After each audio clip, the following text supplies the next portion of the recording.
महाराष्ट्र मराठवाड्यातील बीड जिल्हा हा जो आपला जिल्हा आहे त्याला मोठा असा पौराणिक वारसा आहे.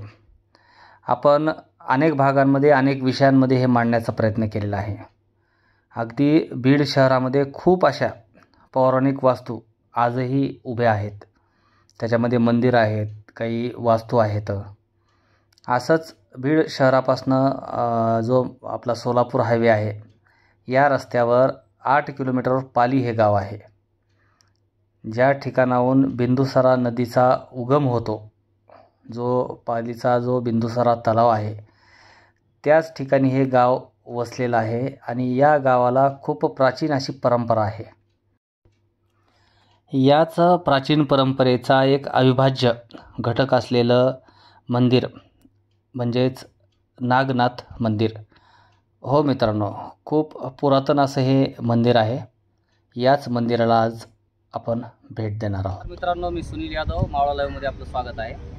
आज आपण आलेलो आहोत बीड जिल्ह्यातील बीड शहरापासून एक 8 किलोमीटर अंतरावर पाली या गावात. या ठिकाणी पुरातन असं नागनाथ मंदिर आहे, पुरातन असं शिवलिंग आहे.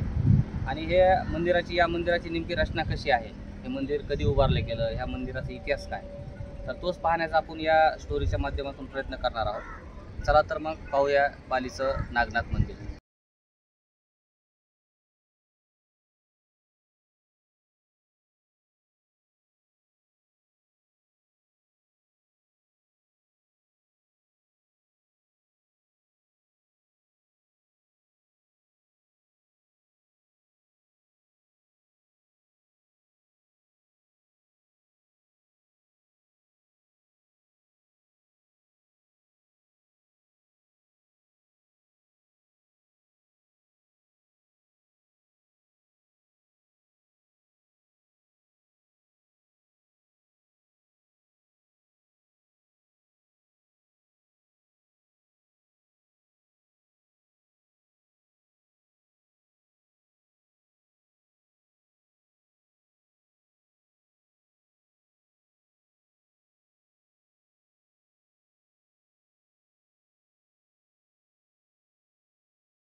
पालीचं हे नागनाथ मंदिर आहे.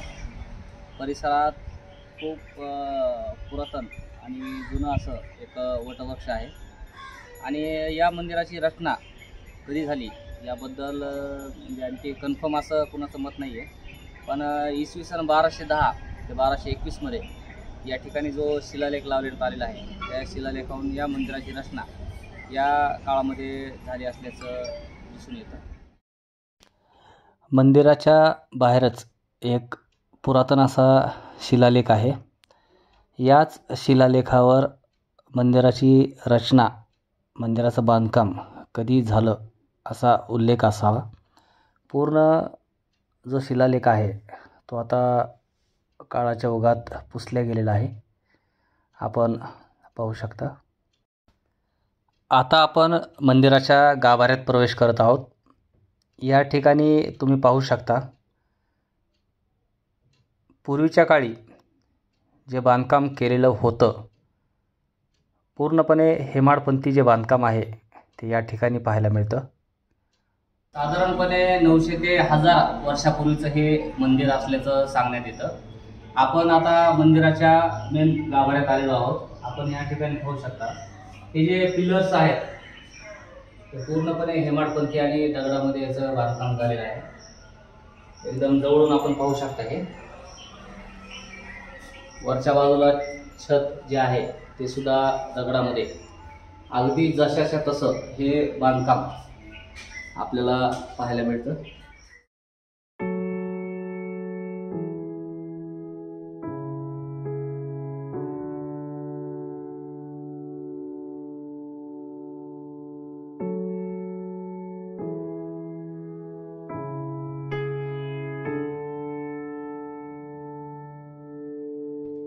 या दगडी पिलर्सची जी उभारणी झालेली आहे त्या प्रकाराला पिढ्या पाटसरीचा प्रकार असं म्हटलं जातं. 3 भागामध्ये हे पिलर उभा करण्यात आलेले आहेत. खालचा एक भाग, मधला आणि वरचा. ज्याप्रमाणे लाकडी माळवत उभा केलं जातं त्याच प्रकारे दगडामध्ये याची रचना केली जाते. आपण पाहू शकता.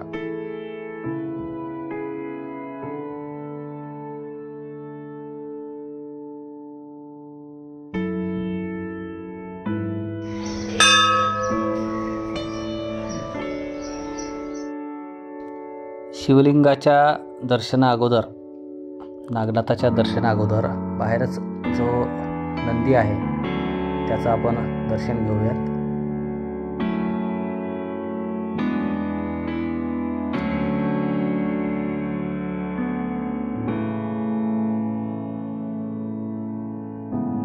या ठिकाणी जे मुख्य मंदिर आहे, मुख्य गर्भगृह आहे, ज्या ठिकाणी शिवलिंग आणि नागनाथाची मूर्ती आहे त्या ठिकाणी आपण जाणार आहोत. त्यापूर्वी ज्या गर्भगृहामध्ये प्रवेश करणार आहोत त्या ठिकाणचं जे बाहेरचं जे डिझाईन आहे दगडामधलं ते आपण पाहू शकता. या ठिकाणी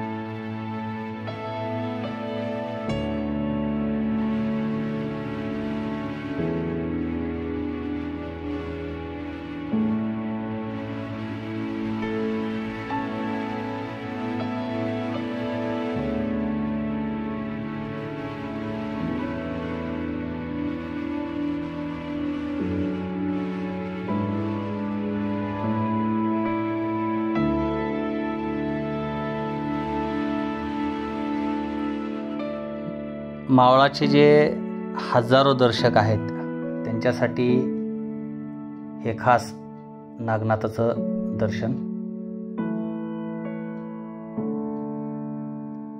सोलापूरवरनं औरंगाबादला जाताना आणि औरंगाबादहून सोलापूरकडे जाताना कधी पण या ठिकाणी तुम्ही दर्शनासाठी थांबू शकता.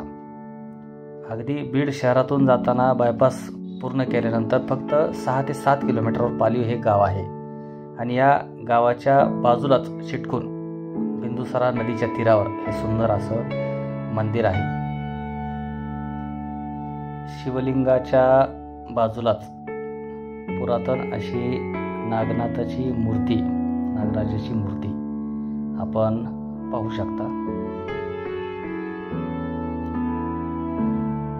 खूप जुनी ही मूर्ती आहे.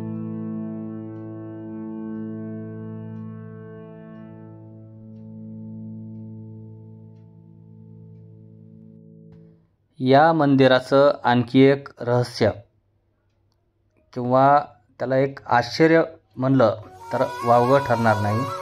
अशी एक गोष्ट आहे, ज्यावेळेस सूर्योदय होतो आणि सूर्यकिरणं येतात त्यावेळेस ही सूर्यकिरणं डायरेक्ट ही या शिवलिंगावर पडतात.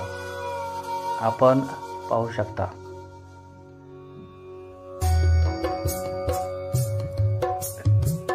कशा पद्धतीनं या मंदिराची, या शिवलिंगाची स्थापना करण्यात आलेली आहे हे आपल्याला या गोष्टीवरून लक्षात येतं. किती कल्पक असे हे कारागीर असतील हे दिसून येतं.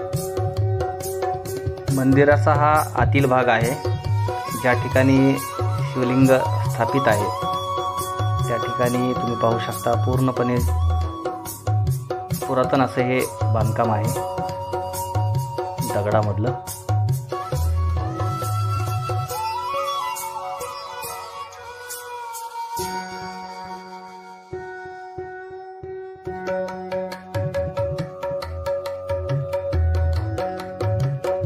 खूप शांत आणि सुंदर असा हा मंदिराचा परिसर आहे. या ठिकाणी मंदिराचा जीर्णोद्धार होऊन अनेक सोयी सुविधा या ठिकाणी उपलब्ध करून देण्यात आलेल्या आहेत.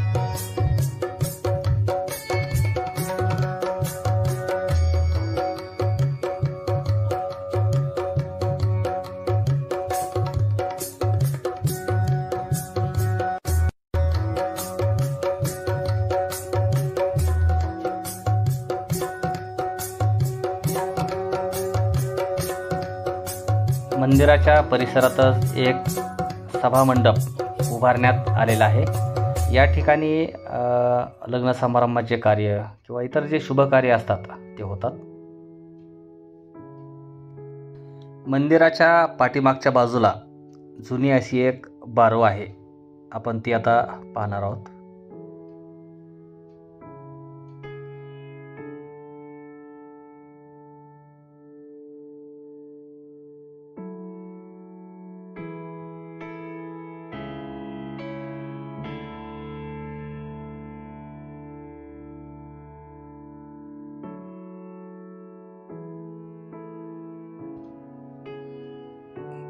अगदी पुरातन काळापासून ही बारव या ठिकाणी आहे. पूर्णपणे दगडामध्ये हे बांधकाम झालेलं दिसत आहे. आपण पाहू शकता.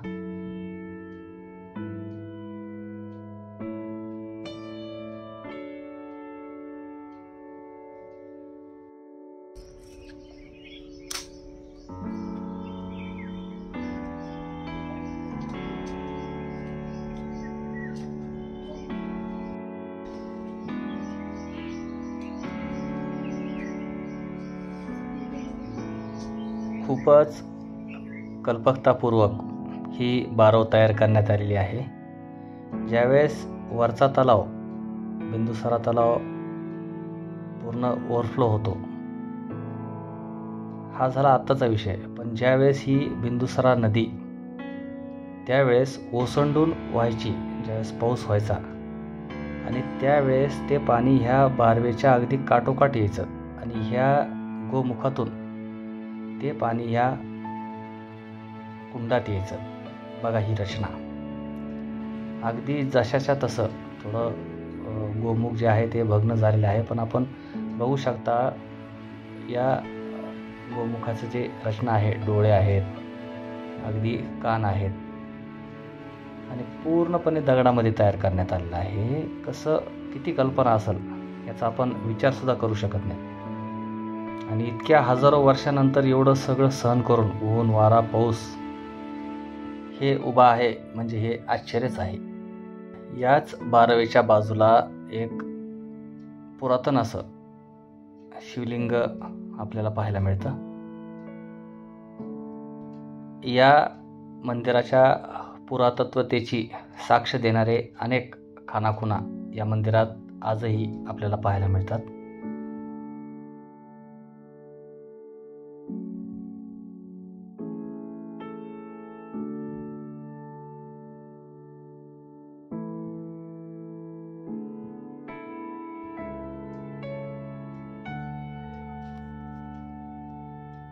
याच मंदिराच्या परिसरामध्ये एक दुसरी अशी एक छोटी बारव आहे.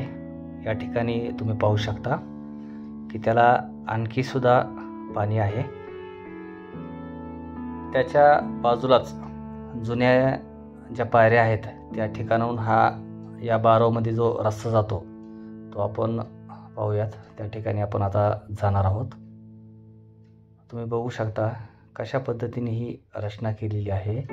आणि आश्चर्य म्हणजे एवढी वर्ष होऊनही या ठिकाणी पाणी आहे, ते पण गोड. हे विशेष खास आपल्या मावळाच्या दर्शकांसाठी ही पुरातन अशी बारव आपण पाहू शकता.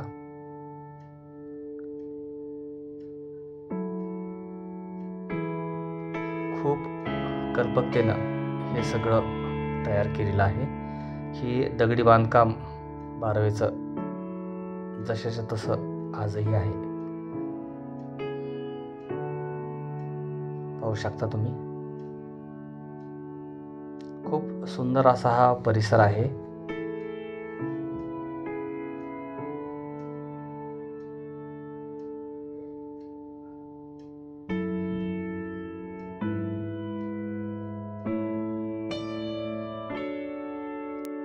या मंदिराचं आणखी एक वैशिष्ट्य म्हणजे या ठिकाणी जुना असा दगडी खांब आहे. आणि याचं आश्चर्य म्हणजे ज्यावेळी एखाद्याला पाठीचा किंवा काही मणक्याचा त्रास व्हायचा पूर्वीच्या काळी, त्यावेळेस या खांबाला असं चिटकून थांबल्यानंतर पूर्णपणे तो त्रास निघून जायचा, अशी एक आख्यायिका होती. आपण पाहू शकता.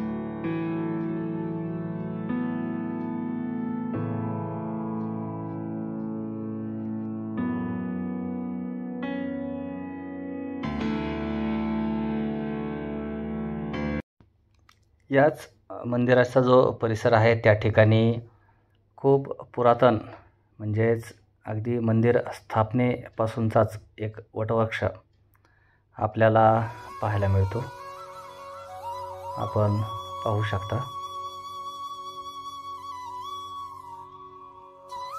श्रावणात या ठिकाणी मोठी यात्रा भरते. तुम्हीसुद्धा कधी या वाटेला आलात तर नक्कीच नागनाथाचं दर्शन आवर्जून घ्यावं. विषय आवडल्यास चॅनलला सबस्क्राईब, लाईक आणि शेअर करायला मात्र विसरू नका. धन्यवाद.